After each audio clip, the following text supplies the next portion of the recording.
매일 말씀 10분 강론. 오늘은 사순 4주간 목요일입니다. 요한복음 5장 31절에서 47절입니다. 그때 예수님께서 유다인들에게 말씀하셨다. 내가 나 자신을 위하여 증언하면 내 증언은 유효하지 못하다. 그러나 나를 위하여 증언하시는 분이 따로 계시다. 나는 나를 위하여 증언하시는 그분의 증언이 유효하다는 것을 알고 있다.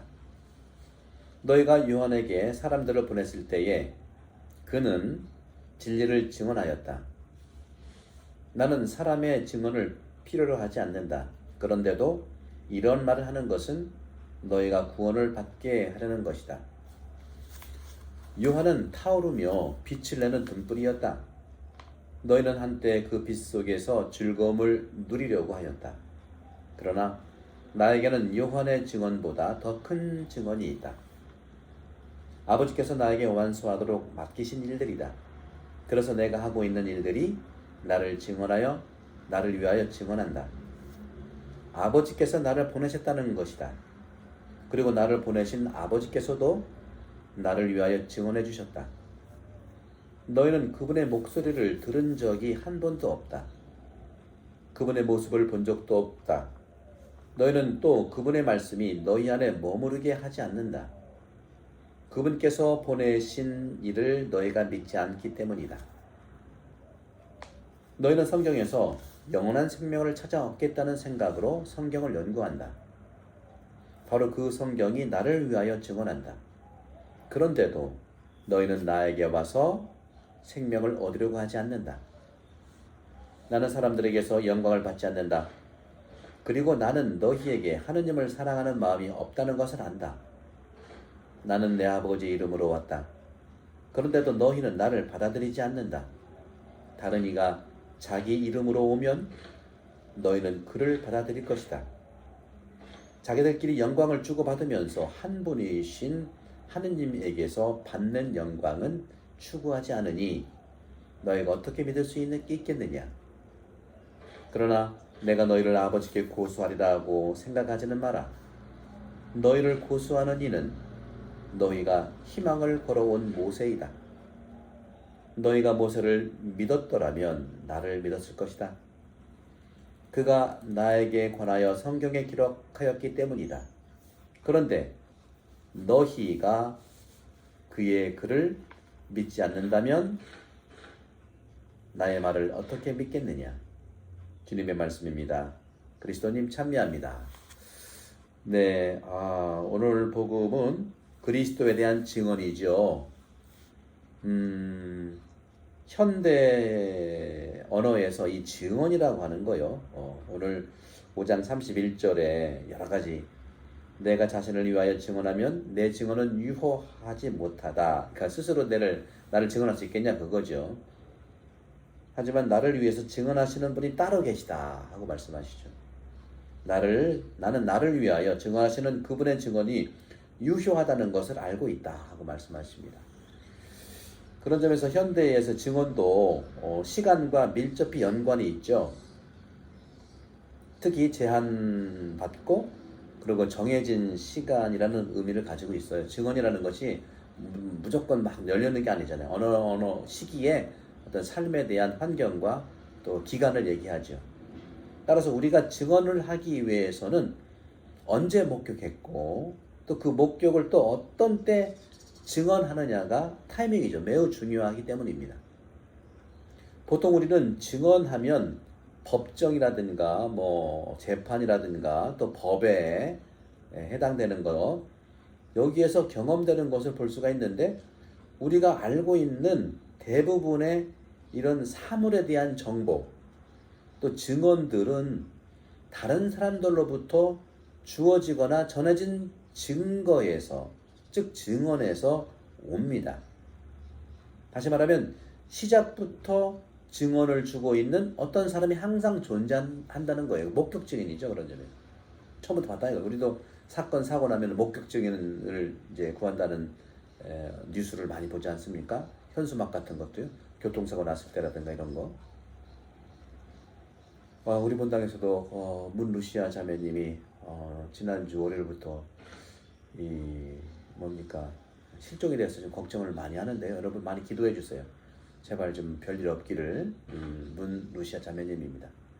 저도 기도를 많이 하고 있어요. 네. 누가 정말 목격 증인이 있으면은 좀 알려주시고 하면 감사하겠습니다. 예를 들어서 우리가 전혀 보지 못한 이 머나먼 땅 북극, 즉 북극에 대해서 믿을 수 있는 바는 누군가가 그곳에 가 있었고 눈으로 보았던 사람이 돌아와서 그 전해준 말을 믿는 것이죠. 화성 탐사라든가 달 탐사가 다 그런 거 아니겠어요? 이렇게 예수님께서는 하느님의 아들이라는 이러한 증인을 누가 전해줄 수 있었냐 하는 거예요. 첫 증언자는 세례자 요한이죠. 세례자 요한이 예수님을 이렇게 증거하고 또 선구자로서 이렇게 소개했지요. 예수님께서는 그래서 세례자 요한에게 세례를 받은 거예요. 하늘이 열리고 하느님의 영이 마치 비둘기처럼 예수님 머리에 내려오면서 이렇게 말했잖아요. 하늘에서 내려오는 목소리를 들었다. 이는 내가 사랑하는 아들, 내 마음에 드는 아들이다. 마르코복음은 너희는 그의 말을 들어라 이렇게 말하고 마태복음은 이제 마치죠. 교회 안에서도 이런 예언의 인물, 예언자들은 항상 영적인 의미를 품고 살아가고 있어요. 저도 코로나 바이러스로 인해서 이 카톨릭 책방 매일 말씀 10분 강론이라든가 신학개론 대강좌라든가 또 4월 15일에 시작하는 신앙학교라든가 이 모든 것들이 사실은 예언자의 기능을 하는 겁니다. 사제의 기능은 미사를 하고 성사를 집행하는 거지만 예언자의 기능은 이렇게 말씀을 제 생각을 선포하는 것이 아니라 하느님께서 내 생각을 통과해서 내 입을 쓰시라는 거예요. 저는 그래서 제 입술을, 제 혀를, 제 입을 주님께 봉헌한 거예요. 저도 저를 통해서 하시는 말씀, 하느님의 말씀을 제가 가장 먼저 살려고 최선을 다하는 것이죠. 많은 사람들, 그런 분들이 바로 자기 생활에서 하느님의 일을 정말 경이적으로 살아가면서 증거하고 있어요. 저는 말씀으로 증언하고 증거하지만 여러분들은 그 말씀을 실천하면서 하느님께서 어제 그런 말씀드렸죠. 하느님은 순수 행동이라고 했잖아요. 여러분 행동을 통해서 신앙을 증거합니다. 그러니까 여러분의 행동이 신앙에서 정말 참으로 왔는지를 다시 개념적으로 확인한다면 여러분 행동은 더욱더 완벽해질 수 있습니다. 사랑의 행동이기 때문에 그렇죠. 요한복음 5장 39절에 이렇게 말씀하십니다. 너희는 성경에서 영원한 생명을 찾아 얻겠다는 생각으로 성경을 연구한다. 바로 그 성경이 나를 위하여 증언한다. 그렇습니다. 여러분 성경을 이해하기 위해서는요. 신앙학교를 여러분 오시면 분명히 제가 확신드릴게요. 신앙학교 1, 2학기 22번의 강의를 들으시면 여러분 스스로 성경을 이해할 수 있는 그런 시선이 넓어집니다. 사실 모든 종교에서 경전을 연구한다는 것은 참으로 어려운 일이에요. 2000년 전의 언어, 수천 년 전의 언어를 우리가 가지고 한다는 것은 쉽지 않거든요. 그것을 정리하는 것이 여러분 모르는 산에 갔을 때 어떻게 올라가는지 참 난감하잖아요. 하지만 안내자가 있다면 안내자는 산 전체에 대한 정보를 알고 있기 때문에 그 산에서 여러분들은 충만한 기쁨을 찾을 수 있어요. 마찬가지입니다. 성경이라고 하는 큰 산을 산행하기 위해서 신앙학교라고 하는 안내서 어떻게 보면 가이드를 여러분들이 도움받고 여러분 스스로 성경을 탐사할 수 있고 그렇게 배운 것을 행동할 수 있다는 말씀을 드리는 겁니다. 교회에서 예언자들은 특별한 자리를 잡고 있어요. 예언서들, 구약의 모든 가천의 예언서들이죠. 또 복음사가들, 또 예수님의 직제자들, 또 사도들, 그리고 여러분 우리 본당의 많은 봉사자들, 사목위원들, 교역장 반장들, 그렇죠?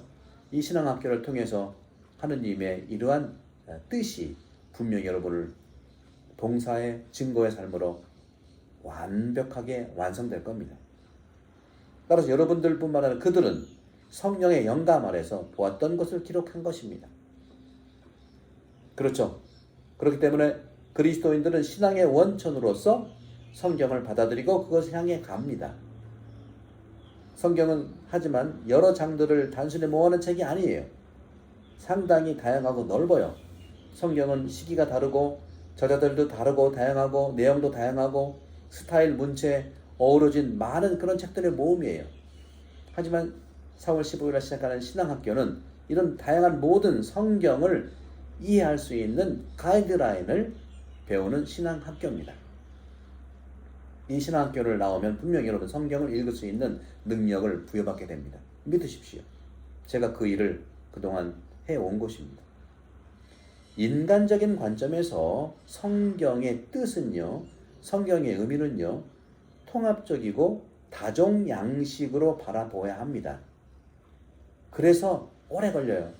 우리 신부님들도 로마에 가서 공부를 할 때 성경 전공하시는 분들이 가장 시간이 오래 걸려요. 그것도 성경 전체가 아니라 한 부분을 연구하는데 보통 석사는 최소한 5년 걸리고요.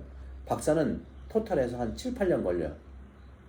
그러니까 석박사 하려면 12, 3년이 걸리는 게 성경 공부예요. 그래서 성경은 성경으로 읽어내려가야 되고, 그 성경을 읽어내려갈 수 있는 것은 초기 교회 때부터 있었던 신앙의 형성이라고 하는 그리스도교의 신앙교리, 신앙에 대한 것을 우리가 알아차릴 때 많은 이단들이 내세웠던 것들을 정리하고 이제는 신앙의 정통적인 그런 개념을 가지고 성경을 읽어낼 수 있고, 말씀이 하느님의 생각이기 때문에 그 말씀을 내가 행동으로 실천할 수 있다는 것이죠. 그럴 때 영적, 신비적 의미는 오직 하나, 하느님의 인간, 즉 나에 대한 통합적인 사랑을 느낄 겁니다. 그것이 바로 예수 그리스도예요. 예수 그리스도께서는 당신의 충만 안에서 설교하셨고 치유하셨고 기적을 베푸셨어요. 그리고 하나님의 약속, 이 계약을 충실히 세상 안에서 들어오셔서 이루셔서, 우리 지난주 복음 언제입니까? 사주일 복음 보세요. 제1독서 보세요. 종교 지도자들이, 그렇죠, 유대인들이, 이방인들이 하는 그런 우상 숭배와 그런 짓을 하면서 예루살렘 성전을 정말 신성을 더럽혔어요. 하지만 하나님께서는 페르시아, 옛날 번역은 고레스라고 하는데 키루스 번역을 원문으로 하니까 키루스 칙령을 통해서 키루스를 움직이셔서 이스라엘 백성들을 구해주시잖아요. 왜? 계약했기 때문에. 이 계약이라고 하는 것은요, 내용이 조금 약간 모자라도 계약은 완성되어야 되는 거예요. 이 계약의 의미는 그 계약하는 자와 또 계약을 받는 자의 어떤 그 약속인데, 그 약속은 뭡니까? 물론 계약을 받아들이는 사람의 그 뭡니까? 그 지키는 거, 그죠? 수호하는 거, 약속도 필요하지만 결정적인 것은 구약에서의 구약과 신약은요, 편무 계약이에요.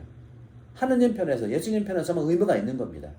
그렇기 때문에 뭐 잘못을 하라는 것이 아니라 우리가 실수하고 죄를 지었어도 하느님의 구약으로, 결정적으로는 예수님의 십자가상의 신약으로 우리는 다 구원받는 거예요. 그래서 용서의 종교, 자비의 종교라고 하는 겁니다. 불의를 우리가 눈 감으라는 게 아니에요. 불의는 저항해야겠지만 여러 가지 이유로 죄를 지었고 정말 실수하고 넘어지고 한 것들을 계약이라는 걸로 우리가 용서한다는 거예요. forgive 한다는 겁니다. 따라서 자비라고 하는 것은요, 미세렐의 mercy라고 하는 것은 forgive에 행동되는 것이고, forgive는 바로 축복이라는 것이죠. 따라서 어디까지 했나 보시죠. 그렇죠. 그렇기 때문에 만일 우리가 원하는 바가 성경은 참으로 영성생활을 위해서 유익한 것이라면 우리가 세상과 나 자신 안에 성숙한 삶으로 나아가기 위해 그리스도의 말씀을 발견하고 그 성경 말씀 하나하나를 읽고 배우고 알고 공부하면 실천은 죄송합니다. 가능하다는 겁니다. 실천은 가능한 겁니다. 요한복음 5장 37절, 나를 보내신 아버지께서도 나를 위하여 증언해 주셨다. 너희는 그분의 목소리를 들은 적이 한 번도 없다. 그렇죠? 한 번도 없다. 그리고 그분의 모습을 본 적도 없다. 하느님의 나라는 먼저 내면 내 안에 이루어지는 겁니다. 내 내면의 장소 안에 있어요. 예수님이 그랬잖아요. 하나님이 나는 너희 가운데 있다고 그랬잖아요. 하나님이 나는 너희 가운데 있다. 외적인 증언 옆에 역시 내적인 증언이 있는데 그것은 바로 성령에 의해서 조명된 인식의 목소리입니다. 인간이 보다 순수하게 되는 것은 그분의 맑은 목소리에 귀를 기울일 때 가능합니다. 법정스님이 입적하시고 또 법정스님의 정신을 살아가는 단체가 스스로 생겼는데 사단법인인데요. 참 재밌었어요. 맑고 향기롭게라는 이런 사단법인이에요. 저도 평소에 그런 생각을 많이 했거든요. 그래서 저도 이제 페이스북에 하나의 우리 따로 이제 그룹을 만들었는데 그 그룹의 제 이름을 맑고 갑자기 잊어버렸는데 맑고 고요하게인가요? 뭐 이렇게 이제 했는데 지금 저는 생각은 또 그렇습니다. 정말 우리 그리스도인들은요 맑고 자비롭게 살아가야 되죠. 맑으면요 정화하면 사순시기에 단식과 재개와 기도를 하면 자비로워지는 거예요. 또 자비로우면 맑아집니다. 예수 마음, 예수 자비 이것이 맑고 자비롭게의 기도문이에요. 저는 맑고 자비롭게 스스로 우리 교우들이 움직이는 이런 법정스님이 맑고 향기롭게라고 하는 그러한 삶을 우리 불자들이 스스로 일어설 수 있도록 도와준 것처럼 저도 여러분들이 원한다면 맑고 자비롭게라는 이런 좋아요. 순수한 이런 그 그리스도인의 모임 누군가 시작하면 제가 도와드리겠습니다. 맑고 자비롭게. 기도는 단순합니다. 예수 자비, 예수 마음. 맑고 자비롭게. 이런 것처럼 성령에 의해서 우리가 조명되고 맑아지면 자비로운 목소리가 되는 것이죠. 인간이 보다 순수하게 되는 것은 그분의 맑은 목소리에서 나오는 것이고 그 목소리에 귀를 기울이면 내가 맑아지고 자비로워집니다. 러시아의 성 시몬이라는 분이 계셨는데 수도자인데 이분께서는요 그리스도를 위해서 바보처럼 살아간 수도자예요. 우리 김선충님도 자기 자화상 그릴 때 바보 했잖아요.